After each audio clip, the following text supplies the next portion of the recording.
and 2 daughters. I am 2 years younger than Mr. Yoho's youngest daughter. I am someone's daughter too.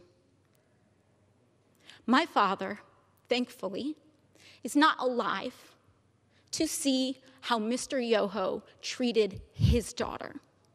My mother got to see Mr. Yoho's disrespect on the floor of this house towards me on television.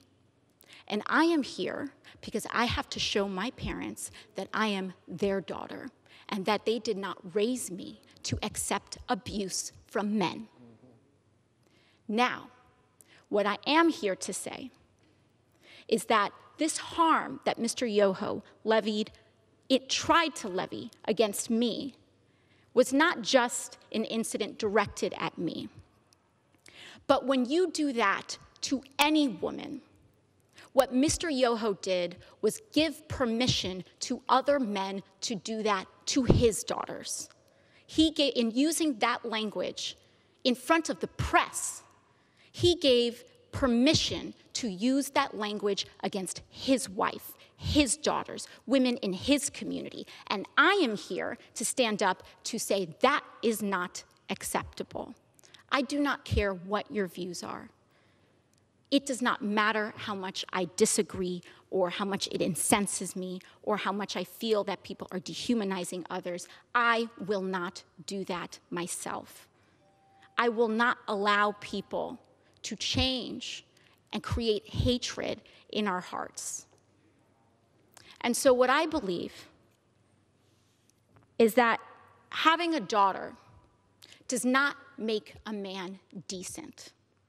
Having a wife does not make a decent man. Treating people with dignity and respect makes a decent man. And when a decent man messes up, as we all are bound to do, he tries his best and does apologize. Not to save face, not to win a vote. He apologizes genuinely to repair and acknowledge the harm done so that we can all move on. Lastly, what I want to express to Mr. Yoho is gratitude. I want to thank him for showing the world that you can be a powerful man and accost women. You can have daughters and accost women without remorse.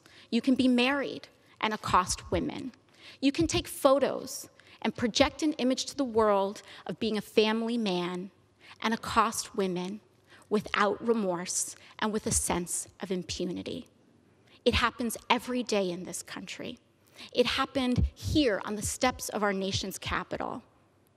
It happens when individuals who hold the highest office in this land admit to hurting women and using this language against all of us. But once again, I thank my colleagues for joining us today. I will reserve the hour of my time, and I will yield to my colleague, Representative Jayapal of Washington. Thank you.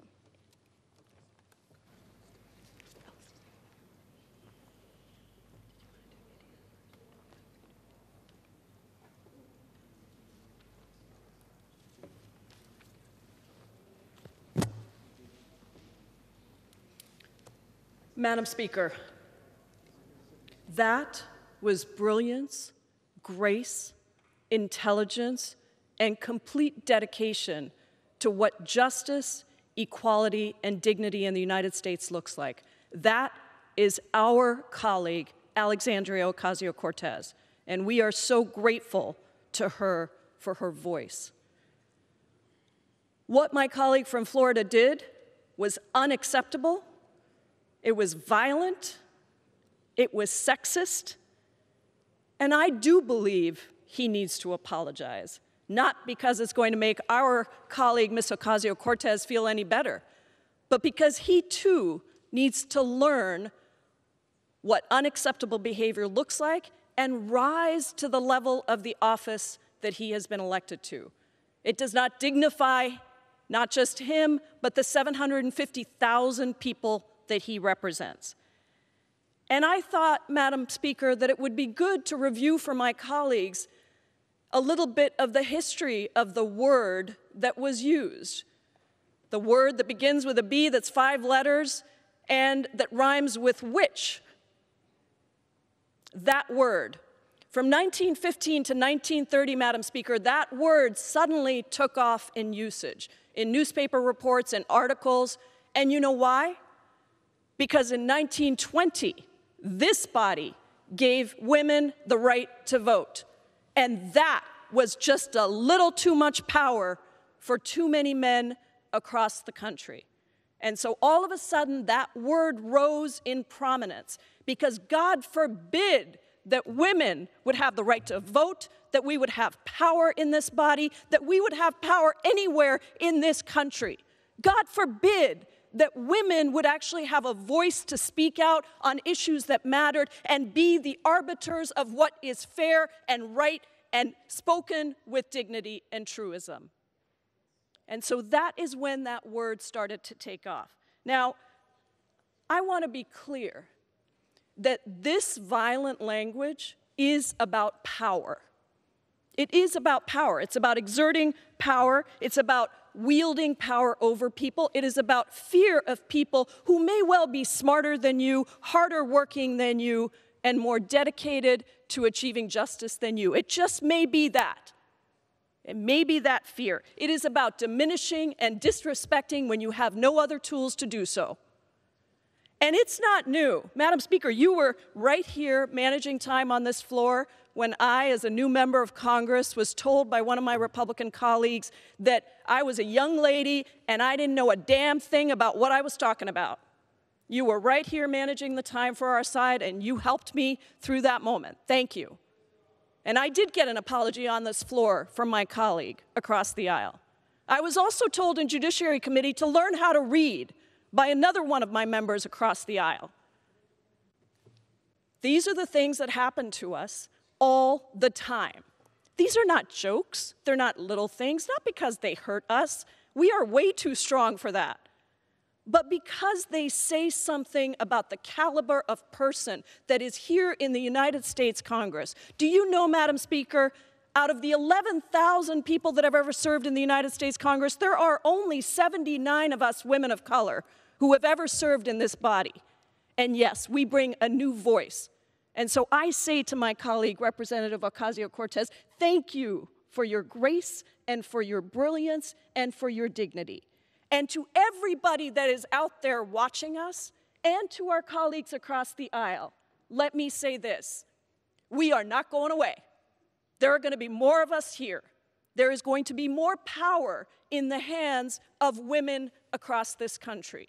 And we are going to continue to speak up. We are going to continue to say, Madam Speaker. We are going to continue to have a voice for people so that everyday working people, our sons, our daughters, and our mothers, and our wives across the country understand that somebody is standing up for them. And so, Madam Speaker, I believe Mr. Yoho should apologize. I've been on a trip with him across the globe. I never thought I would hear this kind of language from him. I really didn't.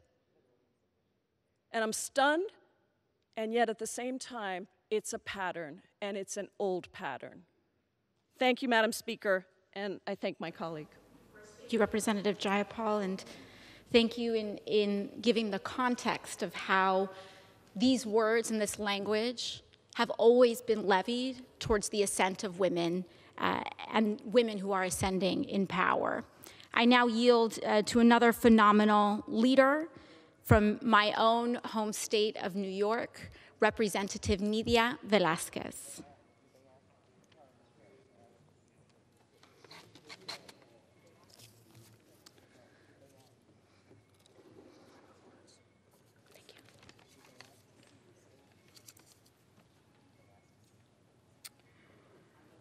My friends, at times like this, it will benefit us all to remember what the word Congress actually means. Congress means a coming together. That is the entire point of this institution. People from different regions of the country, with varying political views, individuals of different backgrounds, ethnicities, sexual orientations, and yes, genders, come together to solve problems on behalf of the American people who elect us. That is where the word Congress originates from, a coming together. We will frequently disagree, heatedly. We argue on this floor and in committee hearings and meetings. We may even disagree on the steps of the Capitol. However, let us disagree agreeably. The words being discussed today did not live up to those ideals. And the gentleman must say that he is sorry. He must apologize. It is not to apologize to Alexandria Ocasio-Cortez. He must apologize to his wife, to his daughters, to women in this country. Today, our political discourse is too often infected with an anger and a malice unbecoming of our democratic institutions. As elected officials, we are expected to do better, to act as an example of how we can debate passionately, but treat one another with compassion, dignity, and respect. It saddens me that the words that we are discussing today failed to live up to that standard. For those reasons, Madam Speaker, I stand with my friend from New York in condemning the remarks that were made. I ask all of us to do better. We must do better. And I yield back. And I'd also like to thank Representative Velasquez for her precedent and her leadership as well. Before I was a young Puerto Rican woman upending an incumbent, Nidia Velasquez was as well. And every single one of us as women have to stand on the shoulders and the efforts made by other women who had to fight hatred, fight patriarchy, fight hateful men in order to simply exist in bodies like this. And so I'm also like to thank not only Representative Velasquez, but Representative Lawrence, who is a leader in the Women's Caucus, ensuring that others and other women who will walk through these doors, not just today, but in generations to come, continue to be protected and amplified. And I yield to Ms. Lawrence. I stand here today in support of women. I stand here today condemning the words of, unfortunately, a colleague of mine. I want to reflect on history. The first African-American woman was elected in 1968, the first Hispanic woman in 1989. Ladies and gentlemen, we are here to stay. This year is the 100th year that women have the right to vote. For far too long, women and people of color have been subjected to being mistreated, humiliated, and trying desperately with words to minimize us. Women of color have traditionally been excluded from the halls of Congress. But I'm here today saying in a Congress where we have the largest number of diversity in women in the history of this Congress, our diversity is our strength and our unity is our power. You will see today speakers coming to this mic.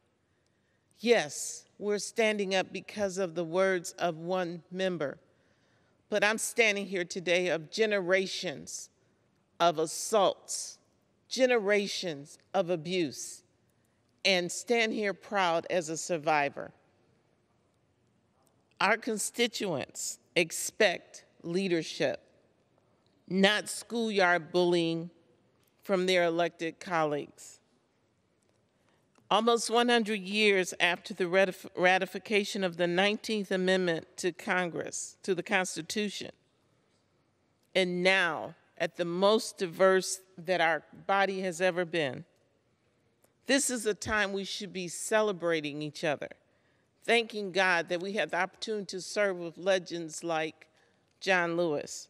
But instead, we're trying to roll back the clock with behavior that's unacceptable.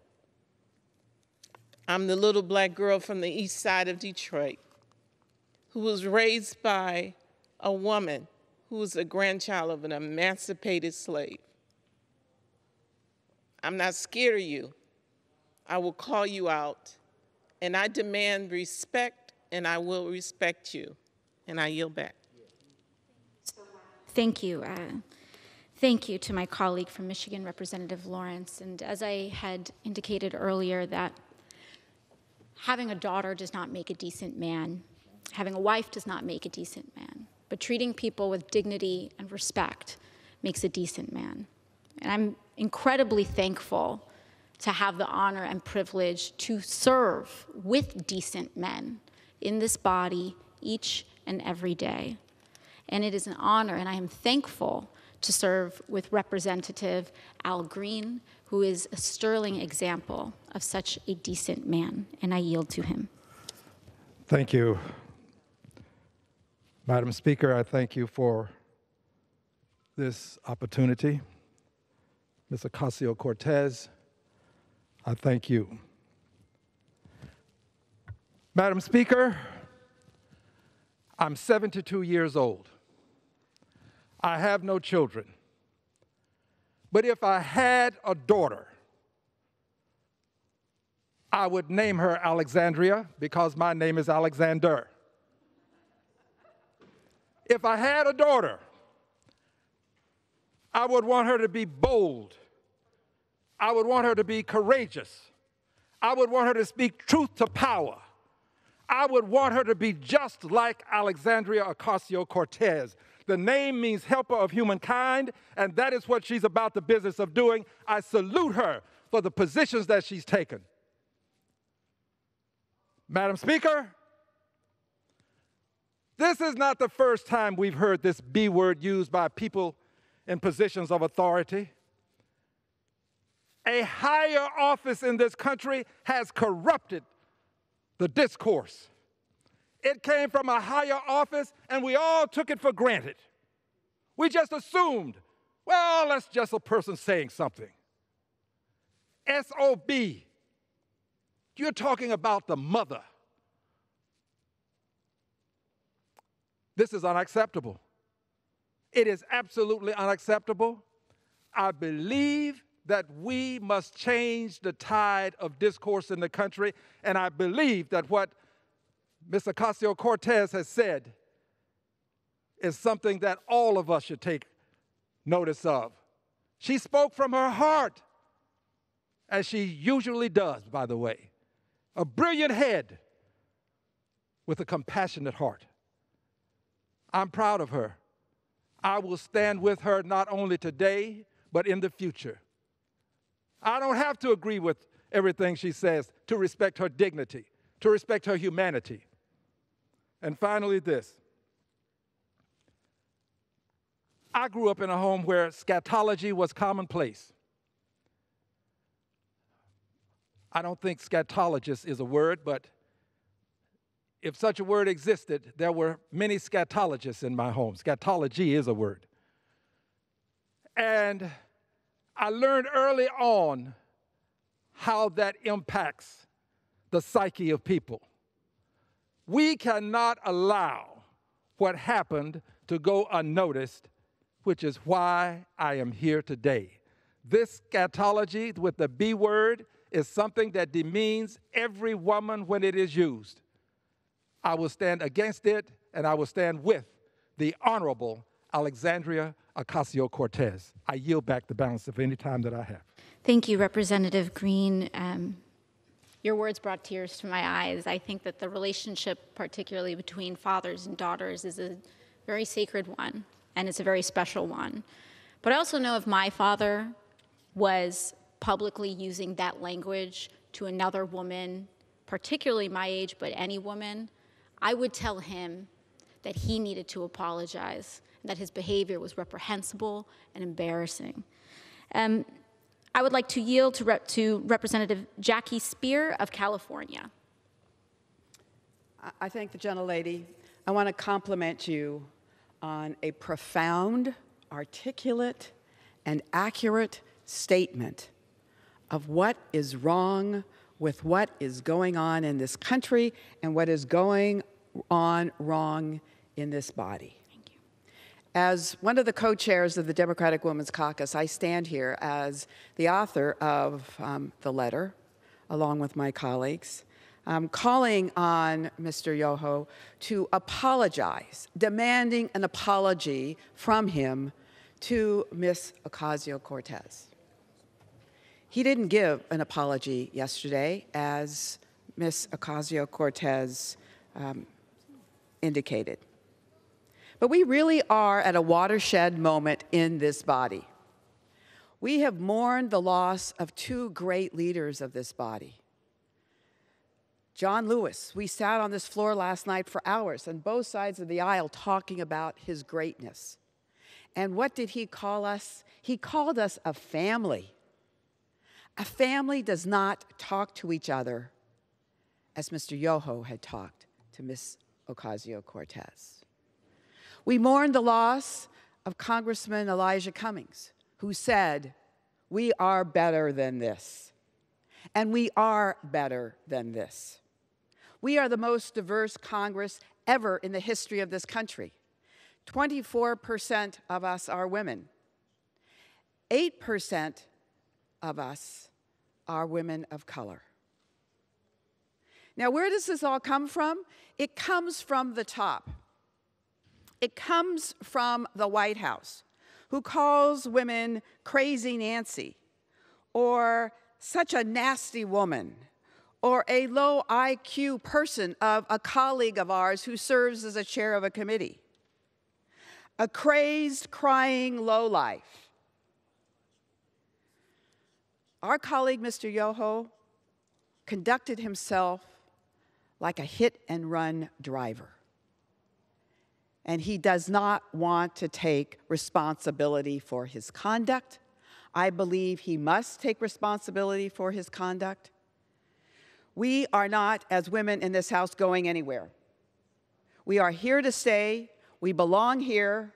And we will demand respect for Ms. Ocasio-Cortez and every other woman in this House who has been demeaned by a colleague, whether a Democrat or a Republican. It is not right, and we can do better. I yield back. Thank you. I now yield to Mr. Pocan of Wisconsin, who is also the co-chair of the Congressional Progressive Caucus and another wonderful champion for all people. Thank you very much for yielding. Earlier this week, a member of this body attacked another member over their viewpoint. But it wasn't the ordinary debate over ideology. It turned personal and misogynistic all too quickly. What was the egregious offense? She said what we all know to be true, that poverty is a leading path to crime, that if you can't pay your rent or feed your family, you will do whatever you have to do to survive, and you could turn to crime, so you aren't homeless or so your family doesn't starve. That's called survival. And thanks to our nation's disastrous response to COVID-19, more people aren't working, and that will cause poverty. Pretty simple, honest logic. Well, one member not only took offense to that truism, but they also took offense to the person who said it in the most frightening manner. They started to attack the person not just for their values, but for who they are, with the most antiquated view and response I have seen in this body. By swearing at someone and calling them an effing B, you don't denigrate the person you are attacking as much as you denigrate yourself and, honestly, this institution. And by not properly apologizing for that incident, you further dig yourself into a dinosaur-sized misogynistic hole. And for the Republican Party to not deal with that member swiftly and strongly, you show a greater problem with your party. It is likely not a coincidence that half of this body looks more